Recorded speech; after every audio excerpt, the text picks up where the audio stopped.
L'objectif de cette vidéo, c'est de vous montrer l'utilisation du filtre passe-eau pour renforcer toute la netteté des pattes et du corps de l'insecte. Donc on va faire deux, trois petits travaux pour traiter cette photo. Donc la première chose que je vais utiliser, c'est l'outil recadrage, de façon à recadrer une image qui me plaise bien au niveau format. Donc voilà quelque chose qui est assez intéressant au niveau d'image. Je le sélectionne en double-cliquant et je fais un double-clic sur la main de façon à avoir un zoom complet sur l'image.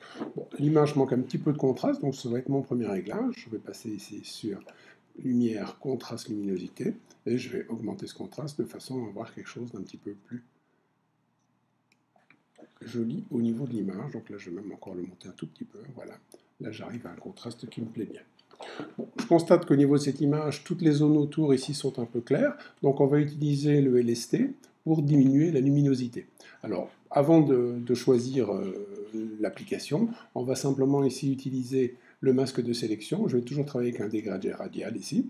Et donc on va l'appliquer à l'extérieur, donc on va utiliser un dégradé moins pour dire que ça ne s'applique pas dans cet endroit-là, mais que ça va s'appliquer en dehors de cet endroit-là. Je le sélectionne jusque là, je peux même le mettre un peu plus fort pour ne pas trop, voilà, je vais jouer ici un peu pour la hauteur du dégradé, voilà, j'ai choisi ma zone d'application, et maintenant je vais prendre mon réglage couleur, LST, et là on va travailler sur la luminosité, donc qui est la luminosité globale, et je peux directement ici utiliser mon curseur pour réduire cette luminosité de façon à ce que mon fond soit moins blanc, moins apparent au niveau de mon besoin. Voilà, je trouve la lumière du fond, le bokeh du fond me plaît bien. L'étape suivante, eh bien, on va arriver à notre fameux filtre passo. Donc, on va sélectionner mise au point, filtre passo. Donc, l'impact du filtre passo, c'est que votre image devient toute grise. C'est tout à fait normal. On va bouger nos rayons vers la droite de façon à faire apparaître les traits extérieurs de l'image. Donc là, je vois que je peux le monter à 1,80 par exemple, et j'ai un petit peu plus encore. Je vais le monter, voilà, petit peu jusque 2, je pense, voilà, comme ça. J'ai fait ressortir tous les traits de mon image, donc en fait, c'est les endroits où vont s'appliquer le filtre passo. Donc pour l'appliquer, on va utiliser la fonction opacité et le mode de fusion incrustation.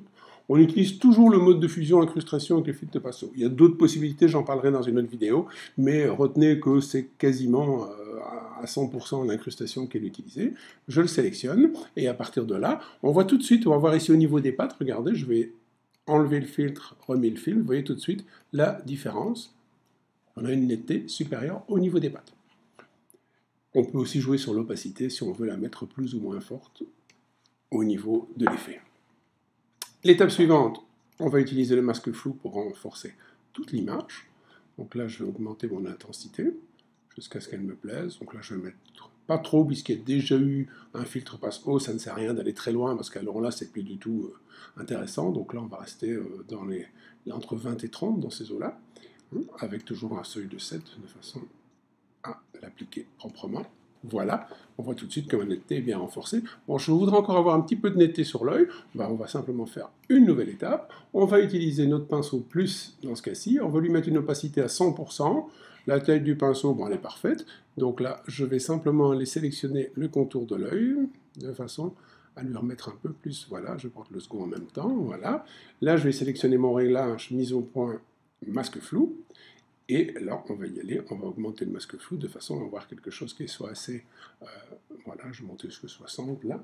Et ici, c'est un cas où on peut augmenter un peu le rayon de façon à avoir un impact un petit peu plus large. Vous voyez, on le voit, bon après c'est un niveau de choix, il faut le...